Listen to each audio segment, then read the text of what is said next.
ओम भगवते वासुदेवाय नमः। आप सभी को वैशाख मास की ढेर सारी शुभकामनाएं।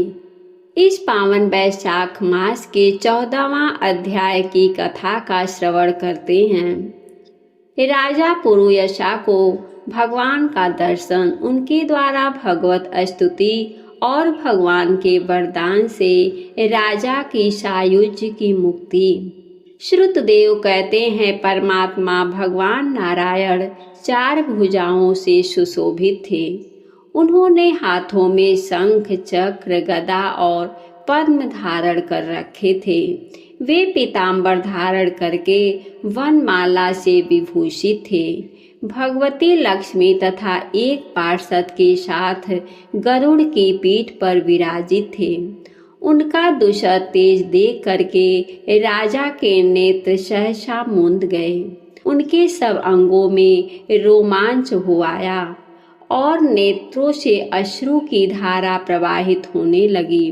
भगवत दर्शन के आनंद में उनका हृदय सर्वथा डूब गया। उन्होंने तत्काल आगे बढ़ करके भगवान को साष्टांग प्रणाम किए। फिर प्रेम विहल नेत्रों से विश्वात्म देव जगदीश्वर श्री हरि को बहुत देर तक निहार करके उनके चरण धोए और उस जल को अपने मस्तक पर धारण किए। उन्हीं चरणों की धोवन रूपा श्री गंगा जी ब्रह्मा जी सहित तीनों लोकों को पवित्र करती हैं। तत्पश्चात राजा ने महान वैभव से बहुमूल्य वस्त्र, आभूषण और चंदन से हार, धूप, दीप तथा अमृत के समान नैवेद्य के निवेदन आदि से एवं अपने तन, मन, धन और आत्मा का समर्पण करके अद्वितीय पुराण पुरुष भगवान विष्णु का पूजन किया। पूजा के बाद इस प्रकार स्तुति की, जो निर्गुण और निरंजन एवं प्रजापतियों के भी अधीश्वर हैं। ब्रह्मा आदि संपूर्ण देवता जिनकी वंदना करते रहते हैं, उन परम पुरुष भगवान श्री हरि को मैं प्रणाम करता हूँ। शरणागतों की पाप राशि का नाश करने वाले आपके चरणारविंदों को परिपक्व योग वाले योगियों ने जो अपने हृदय में धारण किया है, यह उनके लिए बड़े सौभाग्य की बात है। बढ़ी हुई भक्ति के द्वारा अपने अंतःकरण तथा जीव भाव को भी आपके चरणों में चढ़ा करके वे योगी जन उन चरणों के चिंतन मात्र से आपके धाम को प्राप्त हुए हैं। विचित्र कर्म करने वाले आप स्वतंत्र परमेश्वर को नमस्कार है।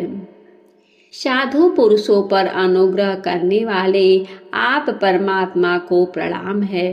प्रभु, आपकी माया से मोहित होकर के मैं स्त्री और धन रूपी विषयों में ही भटकता रहा हूँ। अनर्थ में ही मेरी अर्थ दृष्टि हो गई है। हे प्रभु विश्वमूर्ति, जब जीव पर आप अंतर शक्ति परमेश्वर की कृपा होती है, तभी उसे महापुरुषों का संग प्राप्त होता है, जिससे यह संसार समुद्र गोपद के समान हो जाता है। ईश्वर जब सत्संग मिलता है, तभी आप में मन तथा बुद्धि का अनुराग होता है। मेरा समस्त राज जो मुझसे छीन गया था, वह भी आपका मुझ पर महान अनुग्रह ही हुआ था, ऐसा मैं मानता हूँ। मैं न तो राज चाहता हूँ, न पुत्र आदि की इच्छा रखता हूँ और न कोष की ही अभिलाषा करता हूँ। अपितु मुनियों के द्वारा ध्यान करने योग्य जो आपके आराधनीय चरणारविंद है, उन्हीं का नित्य सेवन करना चाहता हूँ। हे देवेश्वर जगत निवास, मुझ पर प्रसन्न होइए, जिससे आपके चरण कमलों की स्मृति बराबर बनी रहे तथा स्त्री, पुत्र, खजाना एवं आत्मीय कहे जाने वाले सब पदार्थों में जो मेरी आसक्ति है, वह सदा के लिए दूर हो जाए। हे भगवान, मेरा मन सदा आपके चरणारविंदों के चिंतन में लगा रहे। मेरी वाणी आपके दिव्य कथा के निरंतर वर्णन में तत्पर हो। मेरे ये दोनों नेत्र आपके श्री विग्रह के दर्शन में, कान कथा श्रवणों में तथा रसना आपके भोग लगाए हुए प्रसाद के आस्वादन में प्रवृत्त हो।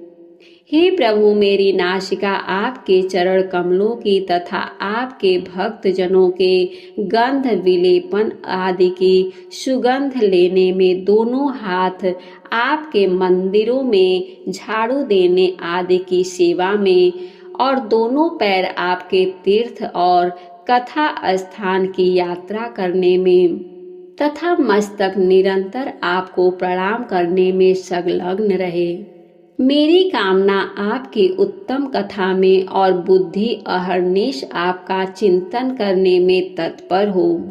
मेरे घर पर पधारे हुए मुनियों द्वारा आपकी उत्तम कथा का वर्णन तथा आपकी महिमा का गान होता रहे और इसी में मेरे दिन बीते। हे विष्णु, एक क्षण तथा आधे पल के लिए भी ऐसा प्रसंग न उपस्थित हो जो आपकी चर्चा से रहित हो। मैं परमेष्ठी ब्रह्मा का पद, भूतल का चक्रवर्ती राज्य और मोक्ष भी नहीं चाहता, केवल आपके चरणों की निरंतर सेवा चाहता हूँ, जिसके लिए लक्ष्मी जी तथा ब्रह्मा शंकर आदि देवता भी सदा प्रार्थना किया करते हैं।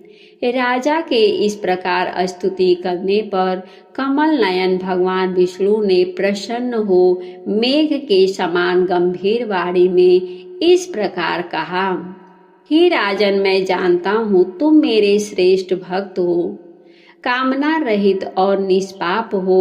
नरेश्वर, मुझ में तुम्हारी दृढ़ भक्ति हो और अंत में तुम मेरा सायुज्य प्राप्त करो। तुम्हारे द्वारा किए हुए इस स्तोत्र से इस पृथ्वी पर जो लोग स्तुति करेंगे उनके ऊपर संतुष्ट हो, मैं उन्हें भोग और मोक्ष प्रदान करूंगा।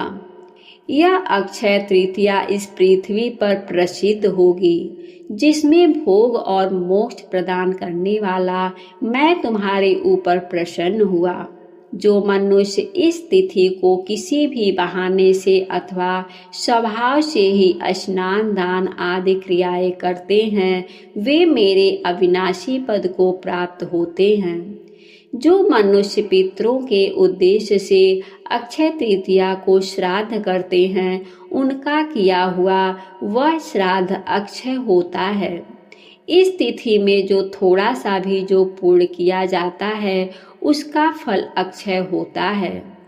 हे नृपश्रेष्ठ, जो कुटुंबी ब्राह्मण को गाय दान करता है, उसके हाथ में सब संपत्तियों की वर्षा करने वाली भुक्ति और मुक्ति भी आ जाती हैं।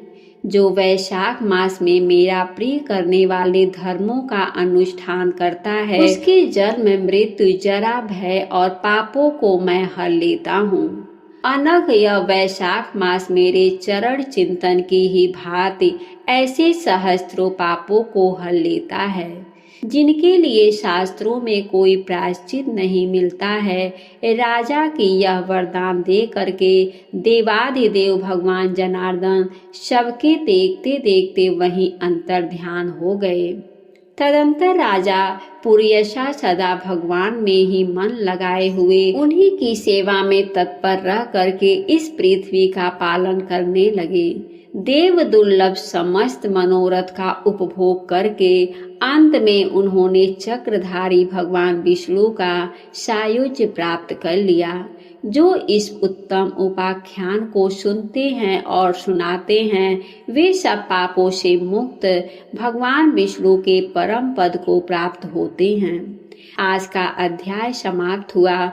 उम्मीद है कि आज की कथा आप सभी को पसंद आई होगी। वीडियो अगर अच्छी लगी हो तो वीडियो को लाइक करके, अगर अभी तक आपने हमारे चैनल को सब्सक्राइब नहीं किया है तो ज़रूर हमारे चैनल को सब्सक्राइब करें। हमारे वीडियो को देखने के लिए आप सभी को बहुत बहुत धन्यवाद। जय श्री कृष्णा। राधे राधे।